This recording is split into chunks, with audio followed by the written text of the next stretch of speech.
Hey everybody, welcome to What the Flick. Empire's back. Oh my God! Episode 11, season 2.5. Hannah from Think Take is joining us here today on What the Flick. And I had a title in front of me and it just disappeared. Death Will Have His Day. This show, God, I miss this show. I know. I didn't realize how much I missed it until it came back, and I was like, oh yeah, that's why I binged this for like 2 weeks straight. 2 minutes in, I was like, oh yes. It's so. They ride that line of soapy. I mean, you know, pushing a pregnant woman down the stairs, that's pretty solidly soapy. And the whole running thing of who's going to run Empire. At what point does this company get devalued when it's got a new CEO every 2 weeks? I mean, where's the vision? Yeah. Who's maintaining the standards around this joint? You know? It's not super realistic. I'm going to give that to you, but I enjoy the drama. No, yeah, who cares? So, yeah, wow. All right, so we begin where we left off. Yeah. Rhonda, poor thing, gets shoved down the stairs, loses the baby as we suspected. We still don't know who pushed her down the stairs. No, but we think we know, but you know. We think it's Anika, but it's too easy. That's true. It's too obvious. Do you know what I mean? She comes in with her, like, to go visit her in the hospital, and she has that, like, feigned empathy. Yeah. It's too easy. But something really interesting that I noticed is... Louboutins? Yeah, so the Louboutins, when she left, right? Whoever left had the red soles. Right. But I was, like, kind of taken aback because they were flats. And I was like, wait, so maybe there's, like, maybe it's a guy because they're flats. But then... I saw on the internet this morning that Christian Louboutin just released his first line of flats. It's called product placement. Very smart. So we're all talking about them. Oh, Christian, you genius. Yes. So we think Anika, but maybe not. Yeah. So yeah, I don't know. Maybe it's Naomi Campbell. I don't know. And oh my God, the Naomi Campbell cookie scenes are just delicious. I'm ready for her to, like, throw a cell phone at her. Like, that's what I'm waiting for. I keep looking for a lily pond in every scene with those two because they're just going to go at it Dynasty style. Yeah.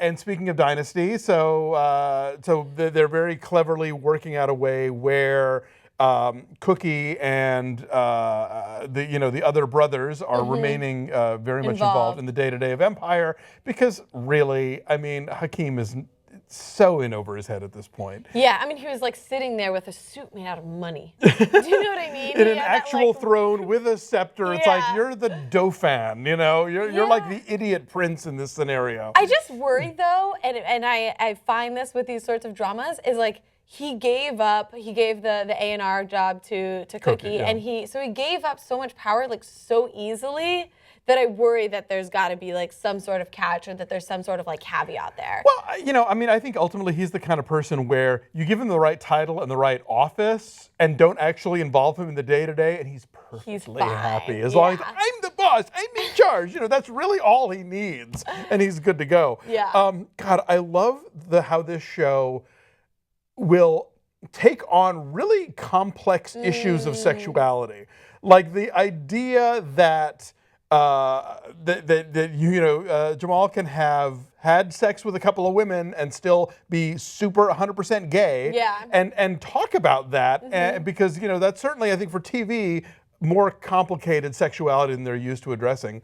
And then at the same time, they still give William Fichtner the opportunity to give that whole great speech about all the countries that you can get executed in if you're gay. It's like, wow, Danny Strong, you just worked that into dialogue and you just told America that shit's still going on around the world. So well done. No, seriously, I think that was really powerful, and I think that's something that is almost paralleled in the show when they're talking about Alicia Keys like staying in her lane, and then Jamal staying in his lane when it comes to sexuality, and they're saying no, it's more fluid than that, and really bringing that up because I think TV, especially in the media, likes to put things in like pretty boxes. Yes, and the gay community is not above that kind of getting snitty about people who they perceive as having turned their back on Gold stuff. Star and like things like that. Yeah. But I mean, so the kids today not having it. They're not having the labels, and more power to them.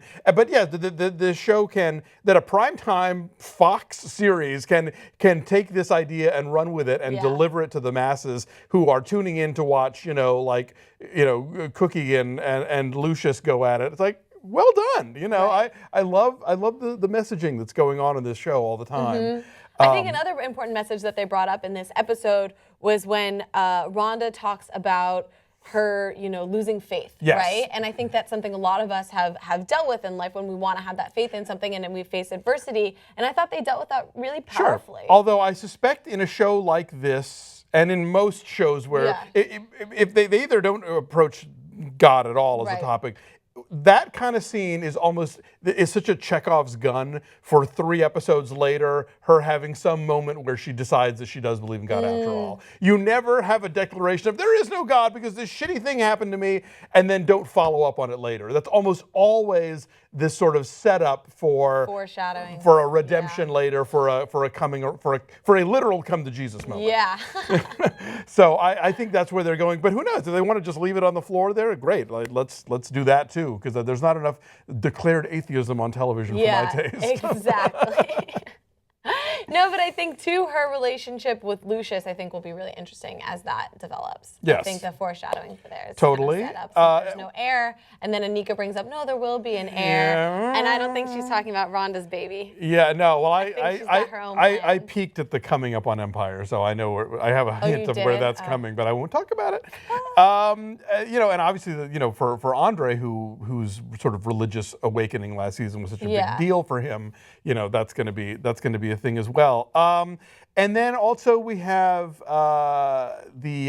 Hakeem's girlfriend, not Naomi Campbell, but the other one, the singer, who I think that's one of my favorite songs in a while. Her sort of retort track to him, and then that moment where he realizes at the last minute, maybe we shouldn't be sleeping together, but she's already, she's committed at that point.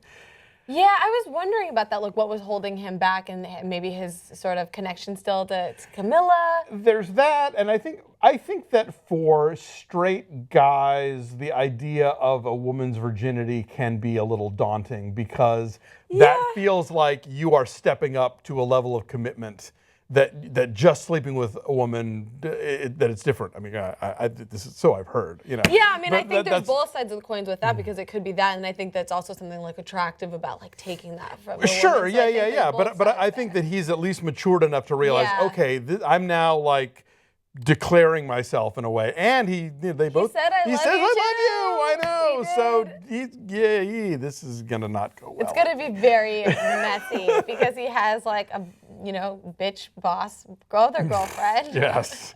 And so now then we've got to deal with Lucius as sort of the kind of ruler in exile. Poor Lucius. How do you get I don't understand how corporate America works. I don't know how you get thrown out of your own building, but I suppose if you're not the CEO anyway, I'm sure it's set up in a way where it's not him, it's the title, and if he's stripped of the title, then he's stripped of the office and all that. I also think in America you don't like sway your board members by like hanging their cats and like beating them up and things. I don't think that's how it works. But again, we're not. I was going to say I think we're really naive maybe in that respect. And a nice appearance by Max Beasley as the British Hood, who for me will always be the romantic lead from Glitter.